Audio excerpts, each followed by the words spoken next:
Bom, agora vamos falar sobre perseverança. É um bom tema. E quem sobe ao palco é o medalhista olímpico, judoca e fundador e presidente do Instituto Reação. Com vocês, Flávio Canto.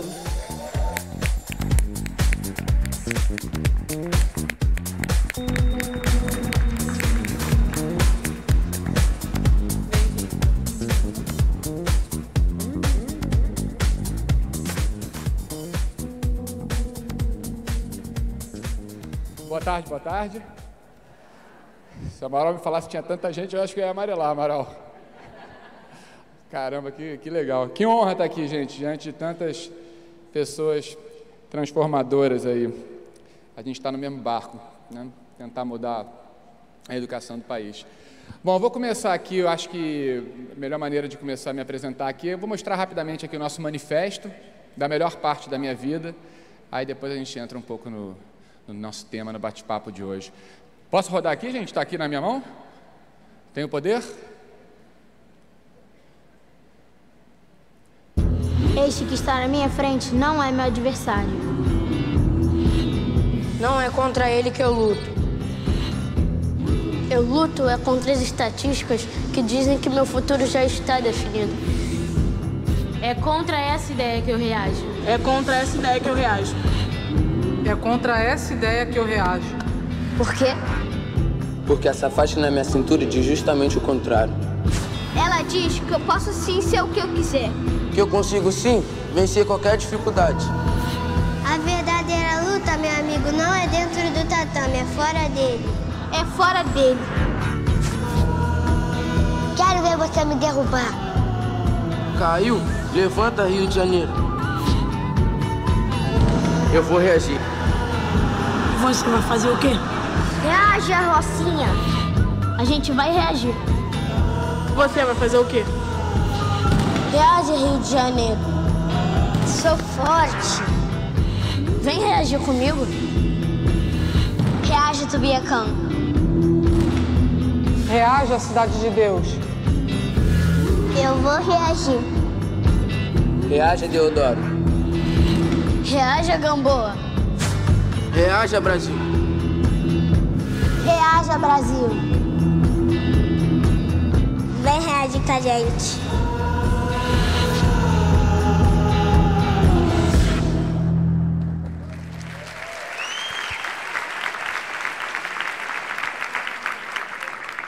Esse manifesto foi feito recentemente e, bom, é uma longa história. Eu não tenho muito tempo aqui, eu vou tentar ser sucinto, que não é minha, confesso que eu não sou bom nisso, mas vou tentar. Eu nasci na Inglaterra, meu pai é professor, meu pai é físico nuclear, na época ele estava fazendo doutorado em Oxford, né? Eu demorei muito tempo para entender o que era física nuclear, morria de vergonha de falar, porque para mim física nuclear era coisa de quem fazia bomba atômica, né? E eu cresci na época da Guerra Fria, então só se falava em guerra do fim do mundo, eu morria de medo do meu pai estar contribuindo para um dia o mundo acabar, né? Depois eu descobri que ele nunca trabalhou em nenhuma bomba atômica. Eu vim para o Brasil com 2 anos e dos 9 aos 11 ele foi fazer um pós-doutorado em Berkeley, na Califórnia, e a gente ficou lá dos 9 aos 11. Com 14 eu conheci o judô, depois de um momento difícil da minha vida, talvez até então mais difícil. Eu tinha saído de uma escola bem pequenininha, eu estudava na Chave do Tamanho, não sei se alguém aqui conhece no Rio de Janeiro, era uma escola pequenininha, construtivista, bem vanguarda, né? Bem diferente na época. Tinham 10, 11 alunos por turma, eu nunca tinha feito prova até a 4ª série, né? E eu era orgulhosamente o mais forte da turma, né? A gente brinca, né? Mas hoje, olhando para trás, deviam ter 10 pessoas, a gente está falando de 5 meninos e 5 meninas, não devia ser muito difícil ser o mais forte da turma. A outra troquei de escola, foi para uma escola enorme, que tinham 40 por turma, 4 turmas por série, e logo no primeiro dia, normalmente eu brinco com isso, porque o garoto me chamou para brigar, não sei quem já viveu isso, mas aquela sensação te pego na saída, aquela coisa madura de criança, você fica rezando para o mundo acabar e não acabar a escola, né? Porque você sabe que você vai ter que ir na saída brigar. Aí acabou aquele corredor humano, né? Maduro, né? Gritando porrada, porrada, e lá fui eu brigar com o tal do Ricardo Paixão, e eu brinco, se eu me lembro o nome, obviamente eu apanhei, e voltei para casa, não contei para ninguém, morrendo de vergonha, né? vou ficar quieto aqui. No dia seguinte eu cheguei na escola e descobri a pior notícia da minha vida até então, que o tal do Ricardo Paixão era o garoto que apanhava de todo mundo na sala, né? Então eu tive aquela escolha cirúrgica, né? Aí naquele mesmo ano, passei o ano inteiro apanhando, né? Me lembro de todos eles, Léo Trigo, Nacle, João Luiz. Uma época que não se falava em bullying, então ficava quieto, né? Sofrendo, e foi um ano difícil. E em 88, isso foi em 88, eu assisti um belo dia o Aurélio Miguel ser campeão olímpico, judoca. Foi o único campeão olímpico daquela Olimpíada. E o técnico do Aurélio Miguel, Geraldo Bernardes, era o professor da escolinha do meu irmão, a 5 minutos lá de casa. Aí eu confesso que entrei pelo motivo menos nobre possível, vou fazer esse tal de judô e vou bater em todo mundo aqui na sala, né? Mas eu acabei me apaixonando e comecei a aprender muita coisa legal no judô, né? A começar pela primeira aula, que a gente só aprendia a perder, né? A gente começa no judô aprendendo o protocolo da derrota, muito diferente da nossa educação, da nossa civilização, né? Que tem sempre os protocolos da vitória, repete o que o professor falou. Claro que a gente está falando de um lugar aqui bem diferente desse tipo de educação, mas a educação formal sempre foi mais para esse lado, né? Então você começa aprendendo a cair para trás, começa aprendendo a cair para frente, para o lado. Confesso que no começo eu achei um saco, né? Falei, pô, apanho na escola, apanho no judô, vou me suicidar daqui a pouco. Mas o meu técnico falou uma coisa muito óbvia e muito poderosa, né? Ele falou, como é que eu vou te ensinar a derrubar, a vencer, se você ainda não sabe cair, né? Se você ainda não sabe perder? Se eu te colocar lá, você aprendeu a derrubar e você luta e você cai eventualmente, porque você vai cair muitas vezes na vida, você não consegue se levantar porque você não soube cair, você se machuca. Então primeiro a gente aprende a cair, primeiro a gente aprende a perder, depois a gente aprende a derrubar, depois a gente aprende a vencer. E qual lugar que você é ensinado a perder antes de ser ensinado a vencer, né? Normalmente a vida que ensina a gente, nas porradas que a gente vai tomando, quando a gente menos espera, que a gente vai tendo que lidar com a derrota. Dificilmente alguém te ensina, né? Como é que se perde. No judô você aprende a perder. Aí eu me encantei com o judô, comecei a treinar muito, eu tinha 13 para 14 anos, comecei a ter um sonho de ir para a Olimpíada, e acabei conseguindo 5 anos depois ir para a Olimpíada. Quase que por acaso, eu era júnior, nunca tinha ganhado no Campeonato Carioca, e comecei a evoluir meio que rapidamente naquele 5º ano, fiz uma seletiva entre os adultos e fui para a minha primeira Olimpíada. Isso foi em 96, Olimpíada de Atlanta. Fiquei em 7º, que era uma colocação razoável, e achava que 2000 era o meu grande momento. Olimpíada de Sydney, eu ia estar no auge, é para lá que eu vou e tal. E acabei perdendo a seletiva, para mim muito inesperadamente, e fui como reserva para a Olimpíada.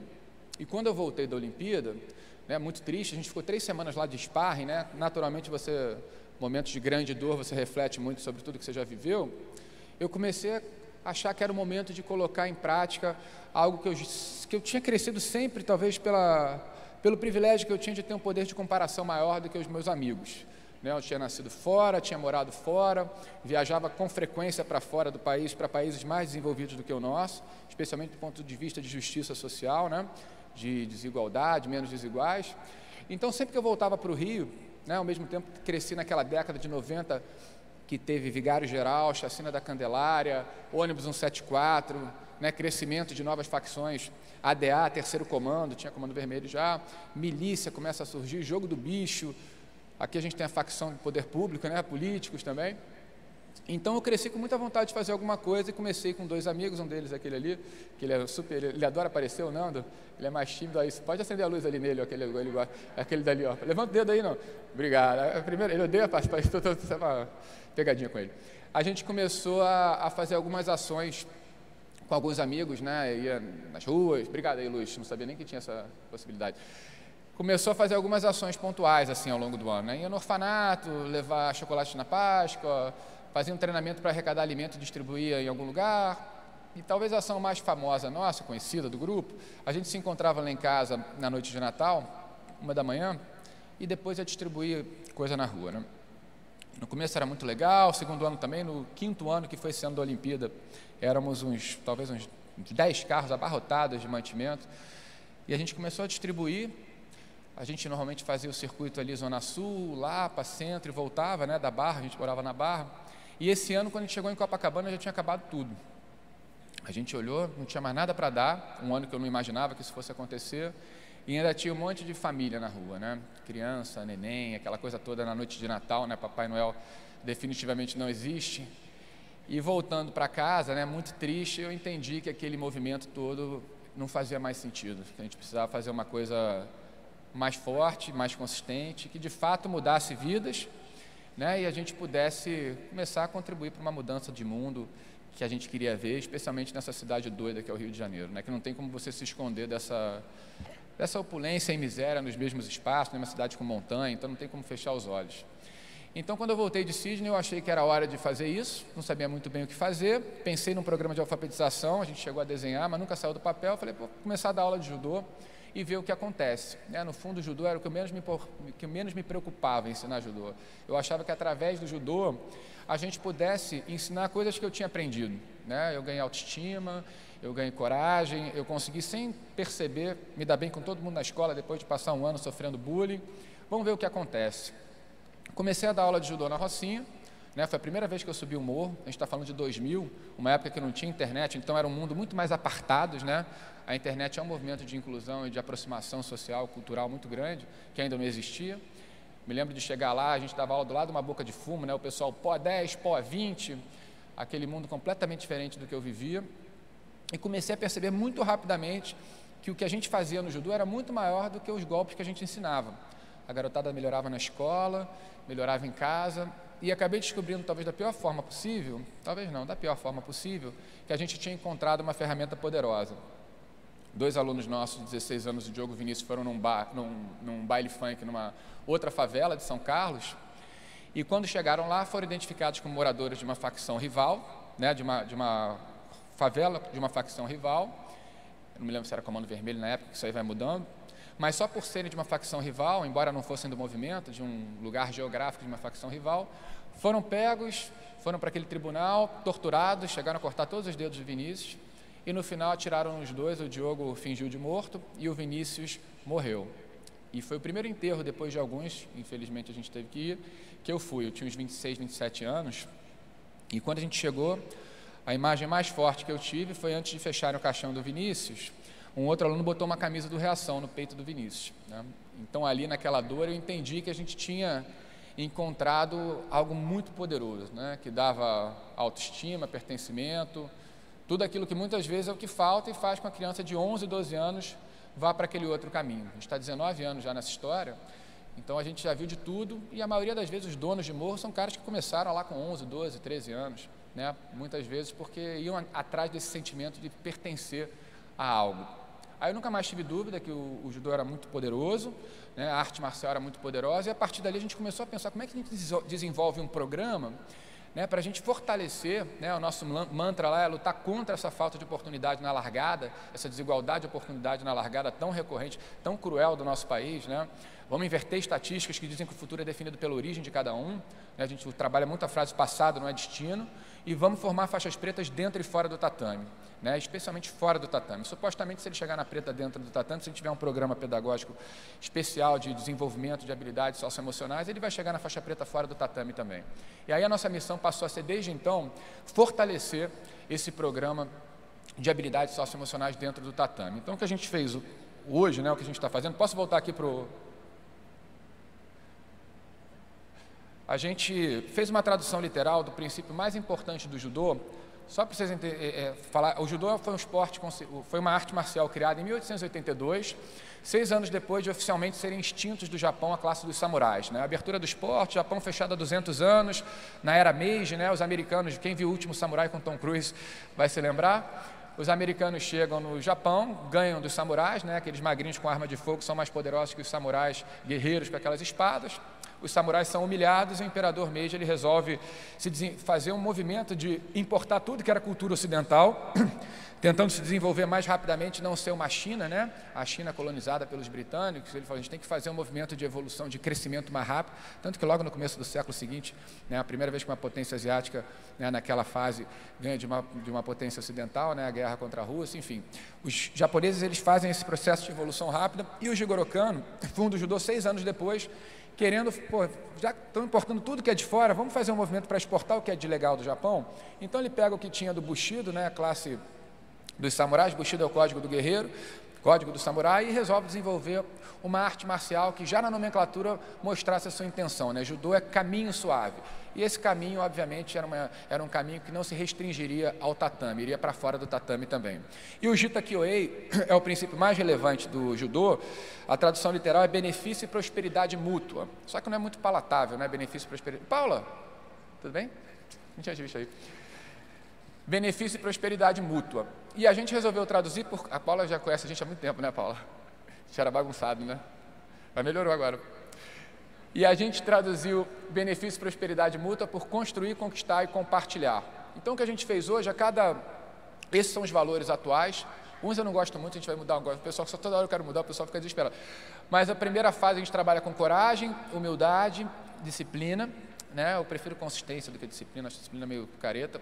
Honra, e POM é a cultura do limitless, né? Da autossuperação, né? A gente criar a cultura que não importa de onde você vem, você pode ser o melhor possível, né? Não por acaso a gente tem um programa olímpico hoje. Só dar um panorama, Reação hoje tem 1.800 alunos, tem 10 polos, né? A gente tem quase 70 funcionários, virou de fato uma pequena empresa, né? Nós, diretores, o Luciano é diretor, eu também, voluntários, mas abaixo da gente, quer dizer, abaixo, junto com a gente tem esse grupo todo trabalhando. Então, a gente trabalha cada semestre um desses valores, né, e põe essa cultura da excelência. A gente tem um programa olímpico, a gente tem hoje atletas nas seleções do Brasil em todas as faixas etárias, sub-13, sub-15, sub-18, sub-21, para mostrar que eles são capazes, né? O Reação é número 1 do Brasil em praticamente todas essas categorias, ou 2 ou 3, mas na maioria das categorias número 1. E o último princípio é o tal Jita Kyoei, que é o tal benefício e prosperidade mútua, que é você compartilhar tudo que você vivenciou. Então, a nossa pedagogia de projeto contempla um olhar, né, uma caminhada. O nome da metodologia é o caminho, né, em homenagem ao Do do judô. Então, a gente constrói coragem, a gente conquista coragem e compartilha coragem. Depois, a gente constrói humildade, conquista humildade e compartilha humildade, e por aí vai.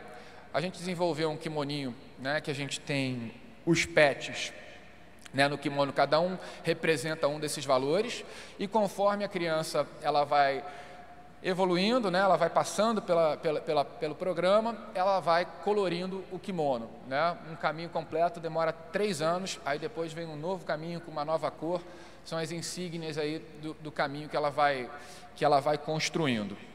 E eu estou muito feliz de estar aqui e muito agradecido à Eleva, porque a Eleva está permitindo que a gente crie um novo movimento, que é um movimento que já está na minha cabeça já há algum tempo, e a gente está testando agora, está começando agora com a Eleva, que é migrar de uma ideia de um projeto social. Eu sempre me considerei, quer dizer, parece meio marra falar, né? Mas eu sempre tive um empreendedorismo mais no lado social, e me incomoda muito pensar em projeto social sempre ligado a pobre. Projeto social, inclusão social, significa trazer quem está embaixo ali da pirâmide social para cima, né? Tem sempre um viés hierárquico. A gente não pensa em fazer uma inclusão social trazendo quem está em cima da pirâmide, no ponto de vista social, tá? Para conhecer esse mundo de baixo. A gente tem 20% da população do Rio, aproximadamente, vivendo em favelas.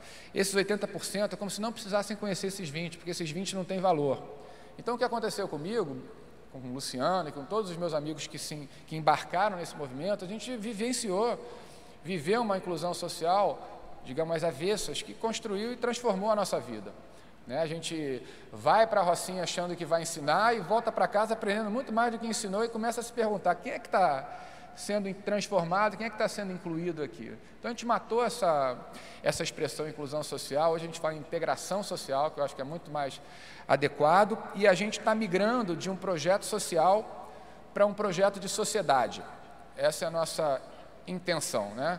O nosso sonho grande. E quando a gente entra na Eleva agora, a gente entra com essa mesma metodologia no contraturno escolar, com aula, né, no programa de judô, e na hora de compartilhar o valor, a gente cria uma ponte entre Eleva e Reação. E quando a gente chegar no Brasil inteiro, aí a gente cria entre cada escola e cada projeto social que a gente traga para dentro do barco. Cada escola privada adota um projeto social e ganha a mesma metodologia, e 2 vezes por ano a gente promove um encontro no momento de compartilhar esse valor. Então, só para dar uma ideia, esse ano a gente está trabalhando o valor coragem, o nosso compartilhar coragem, muito diferente do que as escolas privadas normalmente fazem, as minhas faziam. Vamos fazer uma ação social, campanha do agasalho, campanha do brinquedo no Natal. Você ensina o teu filho a dar o agasalho velho para o pobre, a dar o brinquedo quebrado para o pobre, e você continua promovendo essa cultura de hierarquia, né, de olhar para ele sempre como uma pessoa inferior, que não tem o que te oferecer, não tem o que te ensinar. E a gente vai fazer sempre esse momento de compartilhar um desses valores numa perspectiva de team building, de igualdade. Então, esse ano, a gente está fazendo, por exemplo, uma competição por equipes. Agora, pela primeira vez na Olimpíada, vai ter competição por equipe no judô. E cada equipe é composta por 6 atletas, 3 do Eleva, 3 da Rocinha, 3 da Eleva da Barra, 3 da Cidade de Deus. Então, já estou imaginando aqui o nosso... Eu me empolgo, tá? Já estou imaginando aqui 6 cinegras, né? Para a gente fazer isso aí virar um mini-doc para a gente, né? Filmando o dia de cada uma dessas crianças, né? Acordando, tomando café. Então, um ali no Leblon, saindo com os pais, indo para a competição. O outro na Rocinha, descendo a Rocinha, se despedindo dos pais. O outro na Cidade de Deus, o outro na Eleva da Barra, tal. E, no final, todos eles se encontram para representar, digamos, o Japão. Ganham o pet do Japão, aprendem o arigatou gozaimashita, as palavras que são importantes para você ter a boa etiqueta do fair play, né, quando acaba a luta, vão representar o Japão, aprendem um pouco sobre a cultura do Japão, e vão lutar, vão ganhar ou vão perder juntos. Então, se eu ganhar e você perder, a gente perdeu. Se você perder e eu ganhar, talvez a gente tenha ganhado. Todo mundo, né, são 6, a gente tem que ganhar mais lutas para a gente poder comemorar ou não.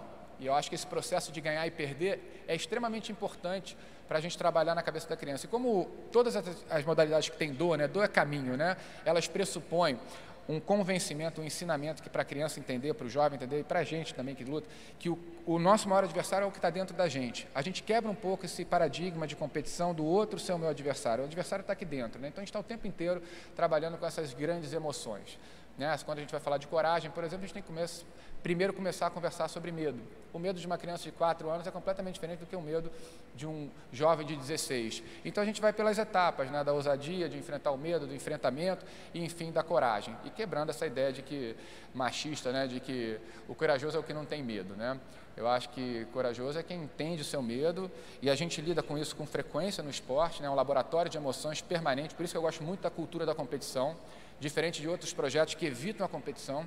Né? Tem projetos que fazem assim, todo mundo senta no banco, ao mesmo tempo, todo mundo joga na linha igual. Eu fico olhando, estão preparando essa garotada para ir para a Disney. Né? O mundo é duro, a gente tem que aprender a lidar com essas frustrações, essas emoções. E o esporte, na minha opinião, talvez, eu não posso falar isso com o papai, mas é um dos melhores laboratórios para a gente fazer esse mergulho nas emoções. Então, o nosso movimento hoje é esse projeto de sociedade.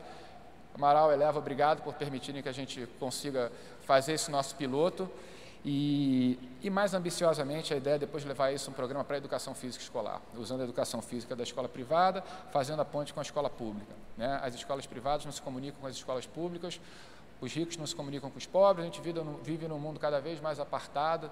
Né? Hoje, 8 pessoas na Terra detêm o dinheiro de metade de 3,5 bilhões de pessoas. Fiquei assustadíssimo com isso. 8 pessoas têm o dinheiro de 3,5 bilhões de pessoas no mundo. A gente está vivendo um momento complicado nesse sentido. Eu vou terminar aqui, porque eu sei que meu tempo já deve ter esgotado, com uma história que eu acho que fala muito de habilidades socioemocionais e de como eu me orgulho, né, do Reação, do nosso time, que é um time espetacular, conseguir fazer com que histórias como essa aconteçam. A gente hoje tem 1.800 alunos, mas eu escolhi uma história mais notória de um aluno, né? A gente ao longo desse tempo deve ter tido 10 vezes esse número, pelo menos, para contar essa história, que eu acho que a gente está nessa linha de socioemocional, né? Essa é uma foto de 2003, Jogos Pan-Americanos de Santo Domingo. Eu tinha voltado campeão e tinha uma garotada, o pessoal me esperando nessa competição. Aquela na esquerda, eu vou falar sobre essa daqui. Ela é irmã daquela que está segurando a faixa na esquerda, a faixa laranja. Ela tinha chegado no Reação aos 2 ou 3 anos, aos 8 anos, por uma história que acontece com frequência no Brasil, no Rio de Janeiro, né? A irmã dela brigou na escola com o menino, e no final da aula a mãe do menino foi lá tirar satisfação com ela, isso na Cidade de Deus. Aquela coisa civilizada. Ela começou a brigar com a mãe do menino e com o menino, e a irmã mais nova não sabia o que fazer, tirou o chinelo e ficou batendo também na mãe do menino, aquela coisa civilizada lá na Cidade de Deus.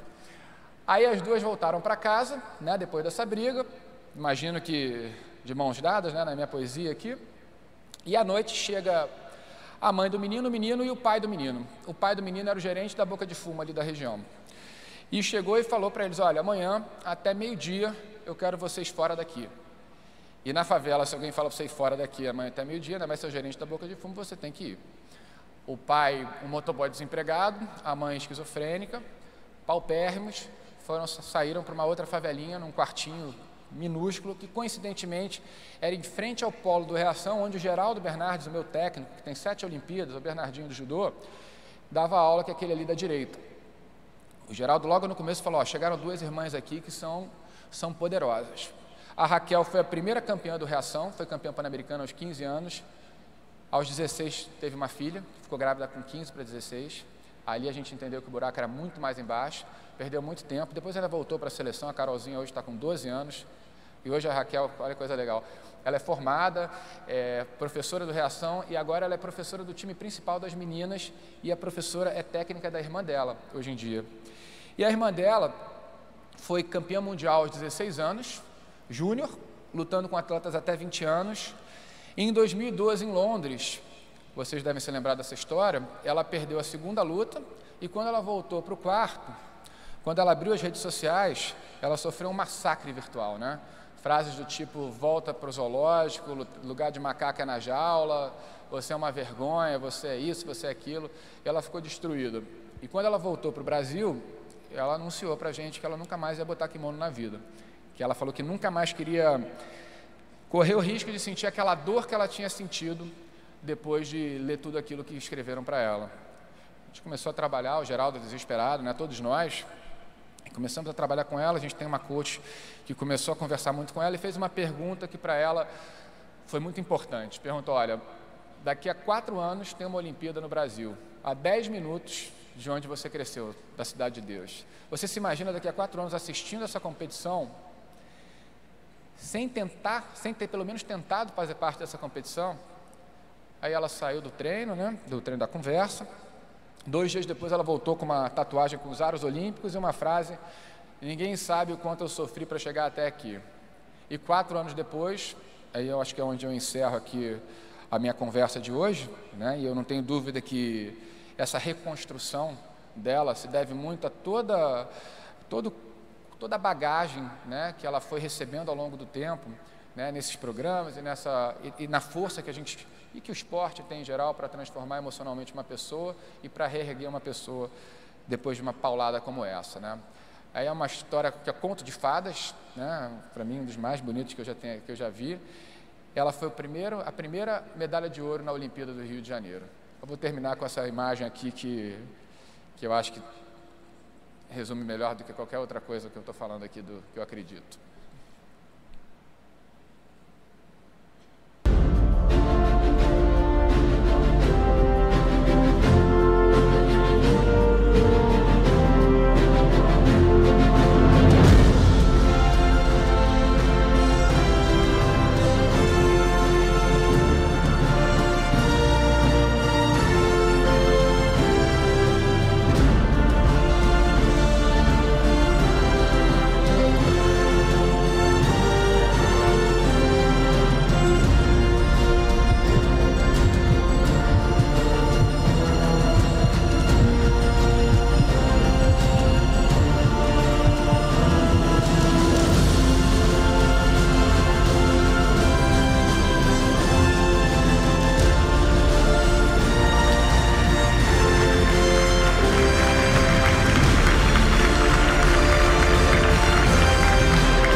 Valeu, pessoal.